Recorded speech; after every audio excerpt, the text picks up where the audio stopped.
Hello dear student of class 12, this is your physics teacher and today we are going to discuss our next lecture, that is lecture number 5.2 and our today's topic is magnetic dipole moment। तो आज हम लोग जो है magnetic dipole moment की बात करेंगे।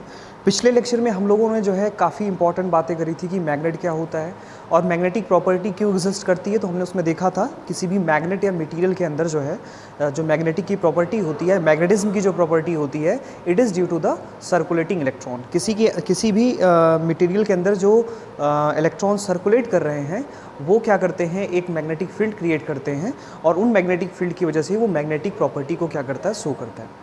फिर मैंने आपको एक और इम्पॉर्टेंट बात मैंने समझाई थी कि किसी भी मटेरियल और मैग्नेट के बीच में डिफरेंस कैसे आप करते हैं। तो मैंने उसके लिए बताया था कि फोर्स ऑफ रिपल्शन एक ऐसी प्रॉपर्टी है जो हमें ये बताता है कि ये मैग्नेट है या मटेरियल है। जैसे अगर आपके पास दो मैग्नेट हैं तो आप जानते हैं कि दो मैग्नेट आपस में क्या करेंगे, अगर सेम पोल को पास में लाएंगे तो वो रिपेल करेंगे, जबकि ऐसा मटेरियल के साथ नहीं होता। अगर आपके पास एक मैग्नेट है और दूसरा आयरन का मटेरियल उसके पास लेकर के जा रहे हो तो वो अट्रैक्ट ही करेगा, चाहे उसे साउथ पोल की तरफ रखो चाहे उसे आप नॉर्थ पोल की तरफ रखो। तो मटेरियल के अंदर केवल अट्रैक्शन होता है, जबकि दो मैग्नेट्स को अगर पास में लाएंगे तो वहाँ पर रिपल्शन होगा। तो ये बहुत ही बेसिक सी बात जो हमने पिछले वाले लेक्चर में देखा था और हमने ये भी डिस्कस किया था कि मैं फिर से इस बात को रिपीट कर रहा हूँ कि किसी भी मैटर या किसी भी मैग्नेट के अंदर जो मैग्नेटिक बिहेवियर होता है, it is due to the revolving electrons. जो उसके अंदर इलेक्ट्रॉन्स हैं वो सर्कुलर पाथ पे एक लूप का फॉर्मेशन कर रहे हैं। और आप जानते हैं ओरस्टेड एक्सपेरिमेंट से किसी भी इलेक्ट्रॉन, कोई भी इलेक्ट्रॉन अगर सर्कुलेट कर रहा है, ऑर्बिटिंग कर रहा है, तो उससे एक मैग्नेटिक फील्ड प्रोड्यूस होगा। तो कोई भी मैग्नेट के अंदर बहुत सारे number of electron are circulating in the same direction and their net effect in the particular direction, so they produce the magnetic effect, right. वो क्या करते हैं, मैग्नेटिक इफेक्ट प्रोड्यूस करते हैं। तो आज हम लोग ये बात करेंगे कि जो मैग्नेट होता है वो एक्चुअल मैग्नेट के बारे में थोड़ा सा हम डिस्कस कर लेंगे। हमने पिछले वाले लेक्चर में ये भी डिस्कस किया था कि जो मैग्नेट होते हैं वो तीन तरह के होते हैं, bar magnet, horseshoe magnet and button magnet. जिसमें हम बार मैग्नेट को यहाँ पर क्या मान के चलेंगे, यहाँ पर इसको हम बेसिक मान के चलेंगे और जो भी आगे के एक्सपेरिमेंट्स होंगे हम उसी के बेसिस पे क्या करेंगे, ठीक है। तो आज का जो हमारा टॉपिक है बेसिकली वो मैग्नेटिक डायपोल मोमेंट है। लेकिन इसको स्टार्ट करने से पहले हमें कुछ बेसिक चीज़ों के बारे में समझना पड़ेगा। तो सबसे पहले हम बात करते हैं कि एक जो बार मैग्नेट होता है, ये हमारे पास एक बार मैग्नेट है। बार मैग्नेट क्या होता है, मैंने आपको बताया था कि एक rectangular piece of magnet, a rectangular shape and rectangular piece of magnet is known the bar magnet. अगर ये वाला पोल इसको आप साउथ पोल मान रहे हैं और इस वाले पोल को आप जो है नॉर्थ पोल मान रहे हैं, तो मैंने आपको बताया था कि किसी भी मैग्नेट पे पोल वो पॉइंट होता है जहाँ पर उसके फोर्स ऑफ अट्रैक्शन की पावर जो होती है सबसे ज़्यादा होती है या फोर्स ऑफ रिपल्शन की पावर सबसे ज़्यादा होती है। तो ऐसा देखा गया कि किसी भी बार मैग्नेट पे जो फोर्स ऑफ रिपल्शन या फोर्स ऑफ अट्रैक्शन होता है वो दो पोल्स पे होता है, एक तो यहाँ पर होता है, दूसरा यहाँ पर होता है, ठीक है। तो एक को हमने नॉर्थ पोल कहा और दूसरे को हमने साउथ पोल कहा। ऐसा क्यों कहा, क्योंकि जब हमने इसको हैंग किया तो उसका एक सिरा नॉर्थ की तरफ, दूसरा सिरा साउथ की तरफ, ठीक है। इसी वजह से हमने इंडिकेशन के हिसाब से जो है एक को नॉर्थ और दूसरे को हमने क्या कह दिया, साउथ कह दिया। अब यहाँ पे कुछ बेसिक चीज़ें मैं आपको यहाँ पे समझाने वाला हूँ, क्योंकि यहाँ पे आप देख रहे हैं दो पोल एग्जिस्ट कर रहे हैं, south pole and north pole. So it is behave like a dipole. ये जैसे आप लोगों ने चैप्टर नंबर 1 में इलेक्ट्रिक डाइपोल के बारे में पढ़ा था, वैसे ही हम लोग जो है यहाँ पर मैग्नेटिक डाइपोल की बात करेंगे। मैग्नेटिक डाइपोल क्या होता है, तो सबसे पहले मैं बात कर लेता हूँ मैग्नेटिक डाइपोल की। मैग्नेटिक डाइपोल, ठीक है। तो मैग्नेटिक डाइपोल, जैसे कि आपने इलेक्ट्रिक डाइपोल पढ़ा था कि two equal and opposite charges are separated by some distance. Similarly there are two poles, north pole and south pole. They are the opposite to each other and they are separated by some distance. Let us assume that the distance between this poles are 2l. इन दोनों के बीच के distance को आप क्या मान लें, 2l मान लें। तो आपके पास एक मोमेंट मिलेगा जिसे आप मैग्नेटिक डाइपोल मोमेंट करेंगे, उसकी बात हम आगे करेंगे। सबसे पहले हम समझते हैं कि मैग्नेटिक डाइपोल क्या होता है। So it is the arrangement of two equal and opposite poles separated by some distance, जो कि कुछ डिस्टेंस के साथ क्या है, सेपरेट है, ठीक है। उसे हम क्या कहेंगे, मैग्नेटिक डाइपोल कहेंगे। और मैग्नेटिक डाइपोल की स्ट्रेंथ जो बताएगा उसे हम क्या कहेंगे, मैग्नेटिक डाइपोल मोमेंट कहेंगे। तो ये जो हमारे पास ये मैग्नेट है, ये हमारे पास जो बार मैग्नेट है, इसकी कंस्ट्रक्शन को थोड़ा सा हम समझते हैं कि इसमें क्या चीज़ें होती हैं। तो ध्यान से मेरी बात समझिएगा, यहाँ से इसके एंड से, ध्यान से समझिए, इसके एंड से इसके एंड की बीच के डिस्टेंस को हम कहते हैं that is the geometrical pole. This is known as the geometrical pole. क्या कहते हैं इसे हम, जियोमेट्रिकल पोल कहते हैं। This is called the geometrical pole, इसे हम कहते हैं जियोमेट्रिकल पोल, राइट। या और इस जियोमेट्रिकल की लेंथ को, मतलब इस कॉर्नर से लेकर के इस कॉर्नर के बीच के डिस्टेंस को आप कहते हैं जियोमेट्रिकल लेंथ। क्या कहते हैं बेटा? Geometrical length, right. This is known as the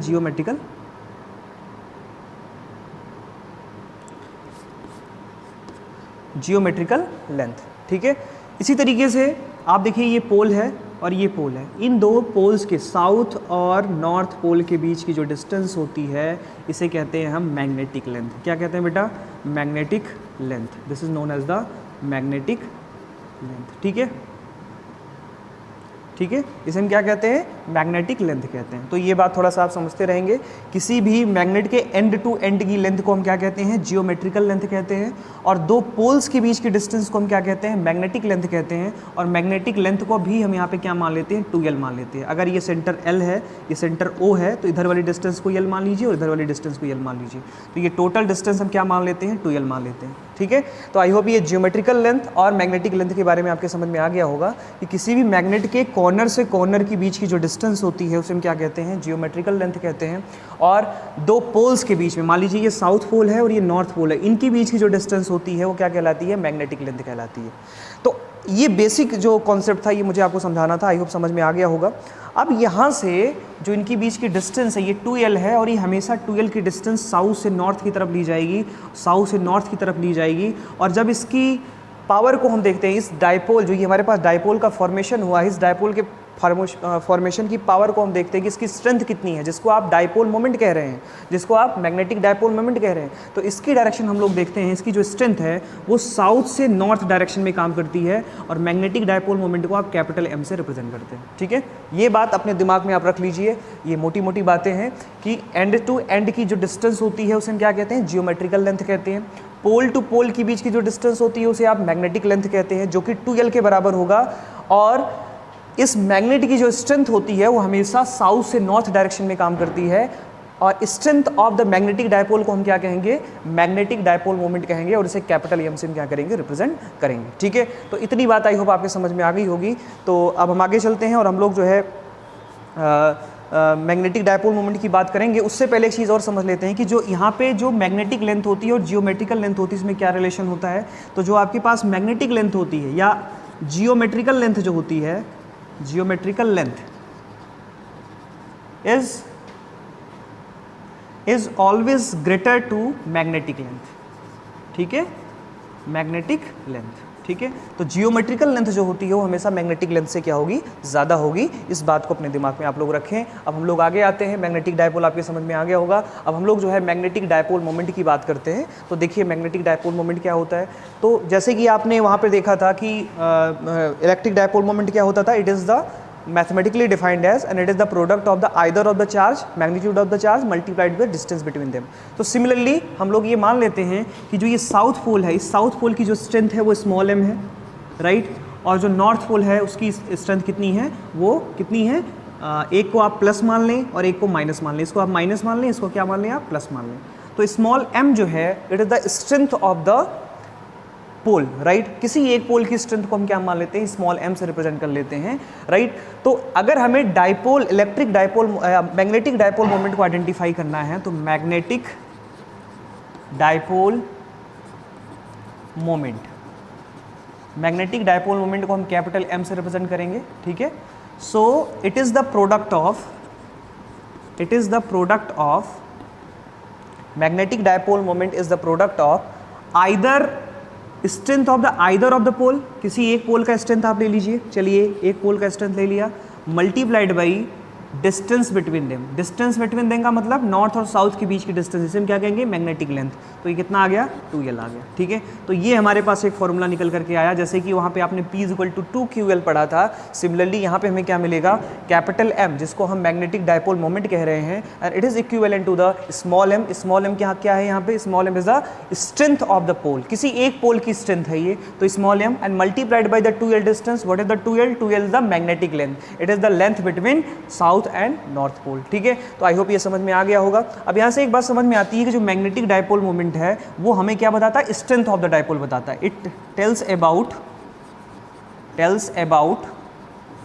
strength of dipole, strength of dipole. कि जो आपके पास ये मैग्नेटिक डायपोल है ये कितना स्ट्रॉन्ग है, ये हमें कौन बताएगा, ये हमें जो है आपका डायपोल मोमेंट बताएगा, राइट। मतलब कि मैग्नेटिक डायपोल मोमेंट हमें बताएगा, जो कि किसके बराबर होता है, it is the multiplication of the strength of the either of the pole and multiplied by the magnetic length, ठीक है। अब क्योंकि ये एक वेक्टर क्वांटिटी है, it is a vector quantity, तो दूसरा पॉइंट यहाँ से निकल के आता है कि ये क्या है, it is a vector quantity. ये कैसी क्वांटिटी है, ये वेक्टर क्वांटिटी है, और इसकी डायरेक्शन क्या होगी, its direction is similar to the direction of length. आप देख रहे हैं जो मैग्नेटिक लेंथ की जो डायरेक्शन होगी वही आपकी मैग्नेटिक पोल की डायरेक्शन होगी। तो हम यहाँ पे जो मैग्नेटिक फील्ड की मैग्नेटिक लेंथ की जो डायरेक्शन ले रहे हैं वो साउथ से नॉर्थ की तरफ ले रहे हैं, इसलिए यहाँ पर जो मैग्नेटिक डायपोल मोमेंट होगा इसकी भी डायरेक्शन इसी डायरेक्शन में होगी। तो एक बात आपको याद रख लेना है कि मैग्नेटिक डायपोल मोमेंट की direction it is always from south pole to north pole, right. I hope it will clear for you, ये आपके समझ में आ गया होगा। अब हम लोग जो है आगे चलते हैं और कुछ इंपॉर्टेंट बातें करते हैं, ठीक है। अब हम लोग थोड़ा सा बात करेंगे कि कोई भी करंट लूप जो है वो किस तरह से मैग्नेटिक डायपोल की तरह बिहेव करता है। ये लेक्चर थोड़ा सा बड़ा होने वाला है, इसलिए आप थोड़ा पेशेंस बना करके रखेंगे और चीज़ों को समझने का प्रयास करेंगे। काफ़ी इंपॉर्टेंट लेक्चर है ये, ठीक है। तो अब क्योंकि हमने ये देख लिया कि जो एक जो मैग्नेट होता है, एक जो बार मैग्नेट होता है, उसके पास क्या होता है, डायपोल मोमेंट होता है, और उसके पास डायपोल मोमेंट कितना होता है, capital M is equal to small m multiplied by 2l, where small m is the moment that is the strength of the particular pole, किसी एक पोल की स्ट्रेंथ है, and multiplied bye 2l distance क्या है, ये magnetic length है, ठीक है। अब हम लोग ये डिस्कस करेंगे क्योंकि हमने ये पढ़ा है कि किसी भी मैग्नेट के अंदर जो एक मैग्नेटिक इफेक्ट होता है या मैग्नेटिज्म की जो प्रॉपर्टी होती है, it is due to the revolving electron, right. तो अब हम लोग जो है ये बात करेंगे कि अगर आपके पास कोई करंट है जो किसी वायर में सर्कुलेट कर रहा है, किसी एक सर्कुलर वायर में सर्कुलेट कर रहा है, तो उसके पास क्या मैग्नेटिक मोमेंट होगा कि नहीं होगा, इन सब की बात जो है हम इस वाले लेक्चर में करने वाले हैं। तो हम लोग आगे चलते हैं और हम लोग अब जो है किसी एक सर्कुलेटिंग वायर की वजह करंट लूप की बात करेंगे। So our next heading is current loop as a magnetic dipole. So let we discuss that. Current loop as a magnetic dipole, ठीक है। क्योंकि आप जानते हैं कि करंट कैरिंग कंडक्टर जो होता है या करंट लूप जो होता है, it is behave like a small magnet, behave like a bar magnet, तो इसका भी कुछ डायपोल मोमेंट होगा। तो इसका डायपोल मोमेंट या मैग्नेटिक डायपोल मोमेंट कितना होगा, ये सब हम यहाँ पर बात करने वाले हैं। तो मान लेते हैं कि हमारे पास जो है एक जो है हमारे पास वी हैव अ वायर, हमारे पास एक सर्कुलर वायर है, एक हमारे पास लूप है, और इसमें कुछ करंट जो है इस तरह से फ्लो हो रही है, और ये जो करंट है वो कैसे फ्लो हो रही है, एंटी क्लॉकवाइज क्या हो रही है, फ्लो हो रही है। अगर एंटी क्लॉकवाइज फ्लो होगी तो मान लो कि ये इसका सेंटर है, उससे पास होने वाली लाइन ये है, और यहाँ से आप जो है इसके मैग्नेटिक फील्ड पैटर्न को आप ड्रॉ करें तो हम इस तरह से देखते हैं कि इसका जो मैग्नेटिक फील्ड पैटर्न होता है वो कॉन्सेंट्रिक होता है। इधर भी क्या होगा, कॉन्सेंट्रिक होगा सिमिलरली, राइट। इस तरह से इसमें कॉन्सेंट्रिक मैग्नेटिक फील्ड प्रोड्यूस होगा, और इसके बीच में जो मैग्नेटिक फील्ड होगा वो बिल्कुल से स्ट्रेट होगा, और ये स्ट्रेट मैग्नेटिक फील्ड हमें ये बताता है कि किस तरफ नॉर्थ पोल होगा और किस तरफ साउथ पोल होगा, ठीक है।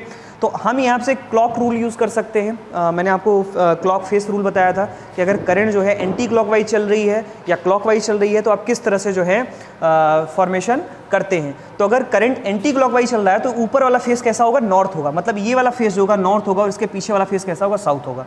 और मैग्नेटिक डायपोल मोमेंट जो होता है उसकी डायरेक्शन हमेशा नॉर्थ से साउथ की तरफ होती है। इसका मतलब मैग्नेटिक डायपोल मोमेंट की जो डायरेक्शन होगी इट इज़ द परपेंडिकुलर नहीं कहेंगे, नॉर्मल टू द प्लेन। इस सर्कुलर लूप के प्लेन के क्या होगा, नॉर्मल होगा आउटवर्ड डायरेक्शन में। तो ये हो गया आपका मैग्नेटिक डायपोल मोमेंट। इतनी बात आपके समझ में आई होप आ गई होगी।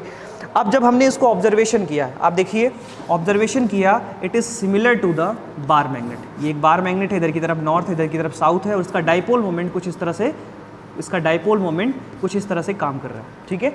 So this current carrying circular loop behave like a bar magnet, ठीक है। अब हमें यही प्रूफ करना है कि इसका तो डायपोल मोमेंट हमने फाइंड कर लिया, capital M is equal to small m। Small m क्या है, strength of the pole, right. जबकि कैपिटल M क्या है, मैग्नेटिक डायपोल मोमेंट है, is multiplied by the 2l, और इस m की डायरेक्शन वही होगी जो 2l की डायरेक्शन होगी। इसको तो ऑलरेडी हमने फाइंड कर रखा है। अब हमें जो है हमें इस सर्कुलेटिंग कॉइल के लिए या फिर इस करंट लूप के लिए क्या करना है, मैग्नेटिक डायपोल मोमेंट फाइंड करना है। तो हम लोगों ने एक्सपेरिमेंट्स किए, और एक्सपेरिमेंट्स की बेसिस पे हमने मैग्नेटिक फील्ड को फाइंड करना स्टार्ट किया। तो हमने देखा कि इसमें कुछ कंक्लूजन्स निकल करके हमारे सामने आए, और वो कंक्लूजन्स क्या थे, वो कंक्लूजन्स मैं आपको बता रहा हूँ। तो सबसे पहला कंक्लूजन निकल करके आया कि जो मैग्नेटिक डायपोल मोमेंट है it is directly proportional to the current. ये किस पे डिपेंड करेगा? करंट पे डिपेंड करेगा। आप जितना ज़्यादा इसमें करंट फ्लो कराओगे उतना स्ट्रॉन्ग मैग्नेटिक फील्ड आपका क्या होगा? प्रोड्यूस होगा। ठीक है, दूसरी बात हमें समझ में आई कि अगर मैग्नेटिक डायपोल मोमेंट को आप बढ़ाना चाहते हैं तो हमें इस करंट कैरिंग लूप का एरिया भी क्या होगा? बढ़ाना होगा। हमें इसका एरिया जितना बड़ा हमने रखा उतना ज़्यादा मैग्नेटिक डायपोल मोमेंट क्या हुआ? क्रिएट हुआ। तीसरी बात हमें समझ में आती है कि अगर मैग्नेटिक डायपोल मोमेंट जो है वो नंबर ऑफ टर्न्स पे भी क्या करता है? डिपेंड करता है। आप नंबर ऑफ टर्न्स इस कॉइल में बढ़ाते चले जाओ, इसका मैग्नेटिक डायपोल मोमेंट क्या होगा?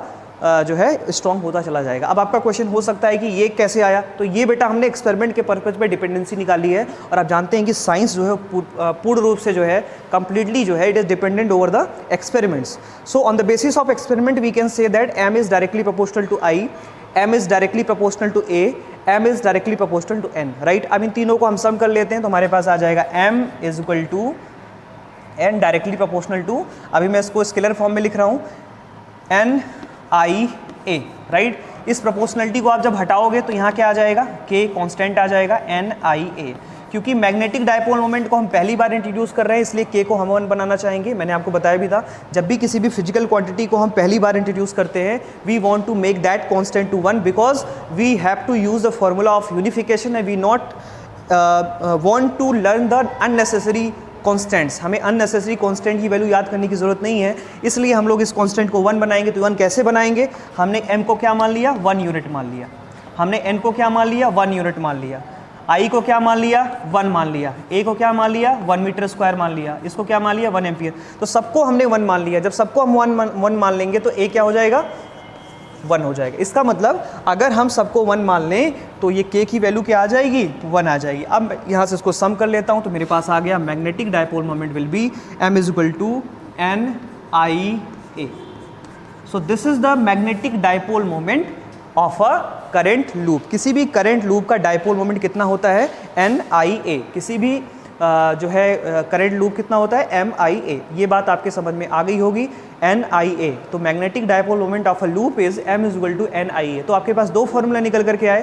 पहला फॉर्मूला आपने बार मैग्नेट के लिए देखा, दूसरा फॉर्मूला आपने जो है करंट लूप के लिए देखा। तो हमारे पास ये फॉर्मूला निकल करके आ गया। तो ये चीज़ें यहाँ से क्लियर हो पाती हैं।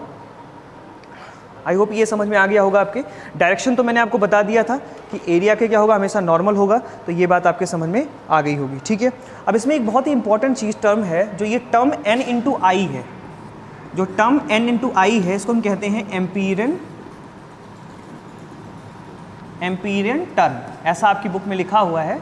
इसको हम क्या कहते हैं? एम्पीरियन टर्न कहते हैं। ठीक है, तो ये वाली जो n इंटू आई है इसे हम कहेंगे एम्पीरियन टर्न। तो अगर आपको यहाँ से magnetic dipole moment for a current loop के लिए फॉर्मूला बनाना हो तो आप लिख सकते हैं magnetic dipole moment for current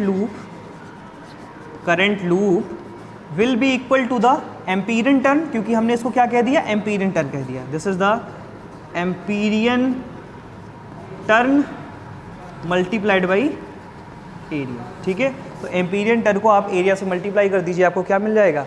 आपको जो है magnetic dipole moment of a current loop आपको क्या होगा? मिल जाएगा। ठीक है, तो आई होप इतनी बात आपके समझ में आ गई होगी। ये टॉपिक काफ़ी इंपॉर्टेंट है तो एग्जाम में आने के चांसेस हैं, इसलिए इसको जो है अच्छे से आप लोग जो है तैयार कर लेंगे। ठीक है, अब ऐसे ही जो है हम किसी एटम के अंदर जो है ये जो टॉपिक अभी हम डिस्कस करने जाने काफ़ी इंपॉर्टेंट है। अब लोग हम जो है किसी रिवॉल्विंग इलेक्ट्रॉन का जो है मैग्नेटिक डायपोल मोमेंट फाइंड करेंगे। अभी हमने क्या किया? हमने किसी बार मैग्नेट का फाइंड किया, हमने जो है किसी सर्कुलेटिंग लूप के लिए फाइंड किया। अब हम लोग जो है किसी एटम के अंदर जाएंगे, क्योंकि बेसिक कॉज जो मैग्नेटिक फील्ड का है वो है रिवॉल्विंग इलेक्ट्रॉन।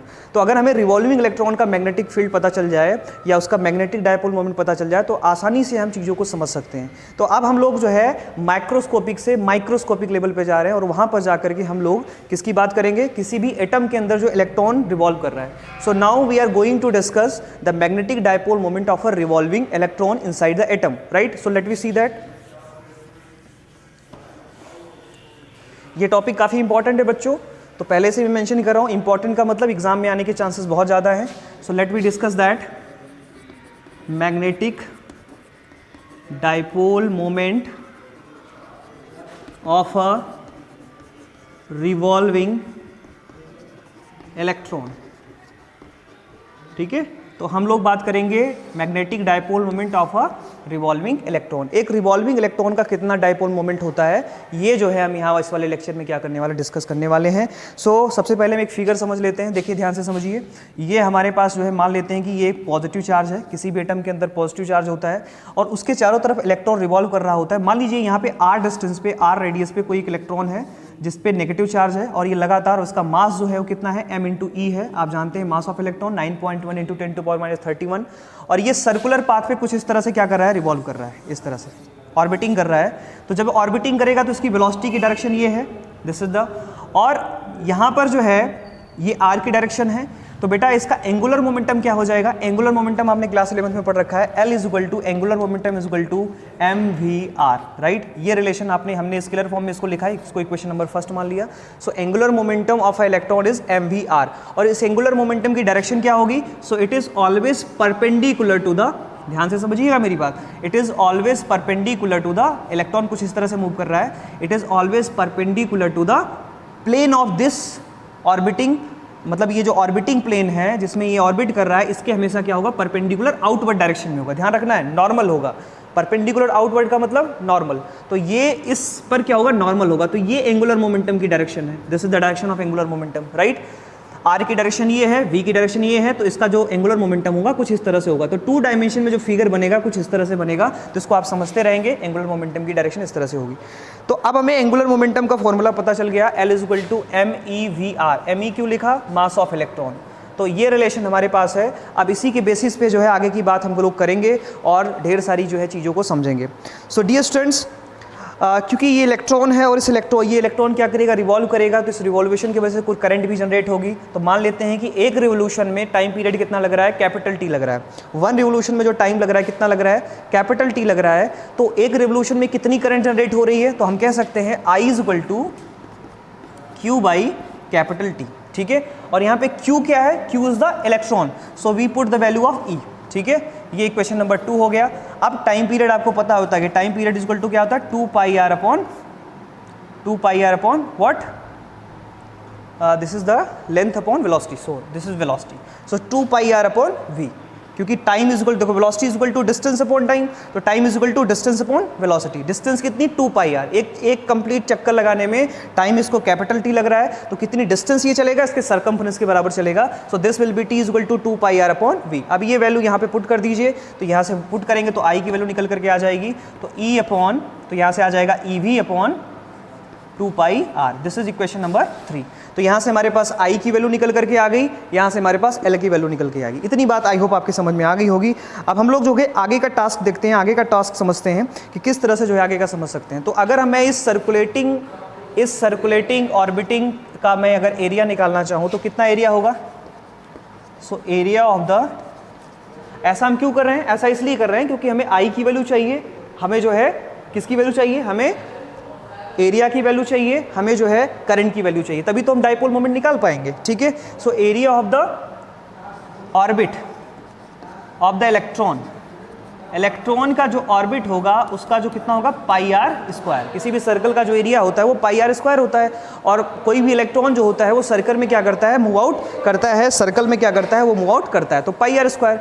अब हमें पता है कि एंगुलर जो डायपोल मोमेंट होता है capital M is equal to होता है, चलिए एक ही ऑर्बिट मान लेते हो तो n की वैल्यू 1 मान लेंगे हम, तो this will be I into a, है ना, NIA, ठीक है। ये आपने पढ़ा NIA, चलिए n मान लीजिए NIA। अब यहाँ से वैल्यू को पुट कर दीजिए, I की वैल्यू कितनी है, स्केलर फॉर्म में लिखिए इसको, n I की वैल्यू कितनी है, I की वैल्यू निकालिए EV upon 2 pi r, so this will be EV upon 2 pi r, ठीक है, multiplied by what is the value of area, this will be pi r square. ये बहुत important proof है, ये बात समझिए।